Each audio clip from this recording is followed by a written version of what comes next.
Bonjour ou bonsoir, selon laquelle vous nous recevez chez vous. C'est la sœur Estelle Moifo du ministère Beautiful Life Gospel. Notre thème de ce soir s'intitule l'accusation que nous avons pris du livre de Genèse 3. Nous allons lire le chapitre. Nous allons lire dans le nom du Seigneur. Allons à Genèse 3.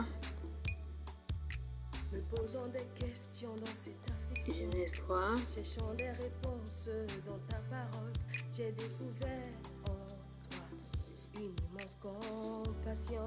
Nous lisons au nom du Seigneur. Le serpent était le plus rusé de tous les animaux des champs que l'Éternel Dieu avait fait. Il dit à la femme: Dieu a-t-il réellement dit, vous ne mangerez pas de tous les arbres du jardin? La femme répondit au serpent: nous mangeons du fruit des arbres du jardin.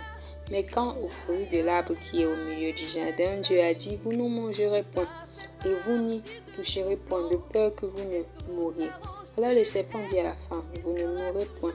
Mais Dieu sait que le jour où vous en mangerez, vos yeux s'ouvriront, et que vous serez comme des dieux, connaissant le bien et le mal. La femme vit que l'arbre était bon à manger et agréable à la vue, et qu'il était précieux pour ouvrir l'intelligence. Elle prit de son fruit et en mangea. Elle en donna aussi à son mari, qui était auprès d'elle, et il en mangea. Les yeux de l'un et de l'autre s'ouvrirent. Ils connurent qu'ils étaient nus, ayant conçu des feuilles de figuier. Ils y sont filles des ceintures. Alors ils entendirent la voix de l'Éternel Dieu qui parcourait le jardin vers le soir, et l'homme et sa femme se couchèrent loin de la face de l'Éternel Dieu, au milieu des arbres du jardin. Mais l'Éternel Dieu appela l'homme et lui dit: où es-tu? Il répondit: j'ai entendu ta voix dans le jardin et j'ai eu peur. Et l'Éternel Dieu dit: qui t'a appris que tu es nu? Est-ce que tu as mangé de l'arbre dont je... L'homme répondit: la femme que tu as mise auprès de moi m'a donné de l'arbre et j'en ai mangé. Et l'Éternel dit: la femme répondit: le serpent m'a séduit. J'en ai mangé. L'Éternel Dieu dit au serpent: puisque tu as fait cela, tu seras maudit entre tout le bétail et entre tous les animaux des champs. Tu marcheras sur ton ventre et tu mangeras à la poussière, et tu mangeras de la poussière tous les jours de ta vie. Et je mettrai inimitié entre toi et la femme, entre ta postérité et sa postérité. Celui-ci t'écrasera la tête et tu lui blesseras le talon. Il dit à la femme: j'augmenterai la souffrance de tes grossesses, tu enfanteras avec douleur et tes désirs se porteront vers ton mari, mais il dominera sur toi. Il dit à l'homme: puisque tu as écouté la voix de ta femme et que tu as mangé de l'arbre au sujet duquel je t'avais donné cet ordre, tu n'en mangeras point. Le sol sera maudit à cause de toi. C'est de peine que tu en tireras ta nourriture tous les jours de ta vie. Il te produira des épines et des ronces, et tu en mangeras de l'herbe des champs. C'est à la sueur de ton visage que tu mangeras du pain, jusqu'à ce que tu retournes dans la terre d'où tu as été pris. Car tu es poussière et tu retourneras dans la poussière. Adam donna à sa femme le nom de Ève, car elle a été la mère de tous les vivants. L'Éternel Dieu fit à Adam et à sa femme des habits de peau, et ils les ont revêtis. Le voile de nos Dieu. L'Éternel Dieu dit: voici l'homme est devenu comme l'un de nous, pour la connaissance du bien et du mal. Empêchons-le maintenant d'avancer sa main, de prendre de l'arbre de vie, d'en manger et de vivre éternellement. Et l'Éternel Dieu le chassa du jardin d'Éden, pour qu'il cultivât la terre d'où il avait été pris. C'est ainsi qu'il chassa Adam, et il mit à l'orient du jardin d'Éden, des chérubins qui agitent une épée flamboyante pour garder le chemin de l'arbre de vie. Amen. Avons lu au nom de Jésus. Amen.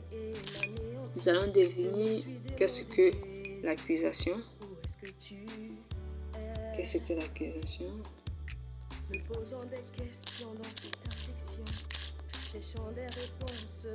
Accusation. L'accusation, action en justice par laquelle on accuse quelqu'un. Tout reproche de toute imputation qu'on fait à une personne de quelque faute, de quelque défaut que ce soit. Voilà la définition de l'accusation. Action en justice par laquelle on accuse quelqu'un. Tout reproche de toute imputation qu'on fait à une personne de quelque défaut que ce soit. Quand Dieu est venu voir Adam et Ève, son objectif n'était pas de les condamner. Quand il disait qui t'a dit que tu es nu, Adam? C'était pas le fait qu'ils avaient mangé. C'est vrai, ils avaient désobéi à Dieu. C'est vrai qu'ils avaient commis la faute. Mais l'objectif de Dieu, c'était pas de les condamner. Son objectif, c'est qu'il voulait qu'ils reconnaissent qu'ils avaient faussé, qu'ils avaient désobéi. Mais quand il est venu voir Adam, qu'est-ce qu'Adam a dit? Il a reproché la femme que Dieu avait mis à côté de lui. Il n'a pas rendu grâce à Dieu pour déjà que Dieu l'avait donné une femme. C'était déjà une grâce. Et la femme qu'on est venu sur lui voir, elle n'a pas rendu grâce à Dieu le fait que Dieu l'avait mis dans un jardin. Elle n'a pas rendu grâce du fait que Dieu lui a donné un mari. Non. Elle a accusé le serpent.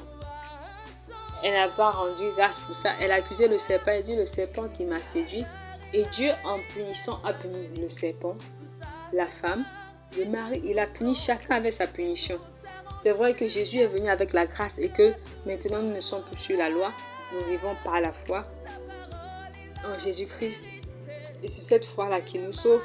Mais Dieu nous donne toujours, comme je le dis, des épreuves, comme on aime éprouver les gens pour voir vraiment la nature, même nous les hommes. On aime éprouver pour voir vraiment si cette personne peut tenir ou bien cette personne sera capable de faire ce qu'il faut quand il faut, au moment qu'il faudra. Nous-mêmes les hommes, on les éprouve. De la même manière, Dieu, il le fait. Il dit quand vous êtes tentés, ne dites pas que vous êtes tentés à cause de lui. Non, vous êtes tentés par votre propre convoitise. C'est Dieu qui le dit. Il n'y a aucune tentation qui soit venue, qui soit au-dessus de vos forces. C'est Dieu qui le dit. On a toujours le choix qu'importe devant où on se place. On a toujours le choix. Tu peux toujours choisir ce qui est bien, ce qui est correct. On a toujours le choix. Et ce que Dieu attend, quand je parle de foi, j'aime parler souvent du roi David. C'est quelqu'un qui a commis tellement d'erreurs. Mais chaque fois, il revenait vers Dieu et Dieu le pardonnait toujours. Et Dieu, c'est même l'homme qui a parlé. Dieu a fait grâce à David alors que Jésus n'était même pas encore venu. Parce que Jésus est venu avec la vérité et la grâce. C'est dans Jean 1. La vérité et la grâce sont venues par Jésus-Christ. Moïse est venu avec la loi, la vérité et la grâce sont venues par Jésus-Christ. Mais maintenant que nous avons la grâce, ne pouvons pas nous faire mieux qu'eux. Parce que les cieux sont ouverts. Parce que même Jésus a dit que désormais les cieux sont ouverts. Vous verrez les anges monter et descendre. Donc nous sommes au moment où même nous avons plus de faveur que ceux d'avant. David a expérimenté cette grâce alors que Christ n'était pas encore là. Alors que Dieu descendait par moments. Et nous que nous l'avons maintenant, ne pouvons pas nous... L'objectif, c'est de nous faire comprendre que nous pouvons toujours faire bien et faire mieux. Nous pouvons toujours nous améliorer. Et chacun de nous a toujours quelque chose qui doit améliorer. Ça, c'est sûr. Même moi qui vous parle là. Tous les jours, je prie pour que Dieu me donne de faire mieux. Et on a appelé à s'améliorer, à être excellent, à être parfait comme notre Père Céleste est parfait. Mais n'accusons pas. Quand il y a une erreur, voyons comment arranger. Et quand on arrange, Dieu est toujours de notre côté. Quand tu as fait une erreur, si tu arranges, je vous parle devant Dieu, si tu fais de ton mieux, que tu te réponds sincèrement, Dieu est miséricordieux. Mon Dieu, comment vous expliquer? Dieu est bon. Peut-être qu'on dit seulement Dieu est bon, peut-être on entend seulement la bonté de Dieu, c'est en général parce qu'il nous donne le souffle de vie. J'ai vu Dieu me faire grâce même là où je ne méritais pas. Mais il regarde au cœur. Il dit, l'homme regarde à ce qui frappe. Mais Dieu regarde à l'intérieur. Là. Il connaît. Il dit, il sonde les profondeurs. C'est lui qui a fait le cœur de tous les hommes. Sans exception.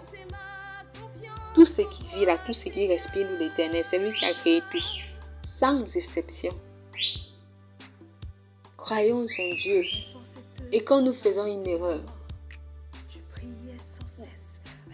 repentons-nous. Quand il dit, il est lent à la colère et riche en bonté. Dieu n'est pas quelqu'un que dès que tu vois quand il va te pousser, il va te jeter, non. Il n'est pas comme ça. Ah, moi je parle d'expérience, il n'est pas comme ça. Il est bon. Dieu là, il est bon. Et même c'est pour ça qu'il dit, il fait tomber sa pluie sur les bons. C'est-à-dire, Dieu veut à ce que chacun ait toujours quelque chose. Et ce Dieu-là, il t'abandonnera. Non, qu'on ne te trompe pas. Il n'est pas comme ça. Il n'est pas comme ça. Ce Dieu-là, qui a pris le temps de descendre sur terre, se faire homme, Jésus-Christ là, mourir sur la croix, marcher comme un homme, grandir comme un homme. Il a tout fait comme un être humain, notre net, alors qu'il était Dieu. Il a accepté de mourir et lui là, il va t'abandonner. Mais arrêtons-nous et réfléchissons et rendons-nous compte à quel point Dieu nous aime et quel amour il a pour nous.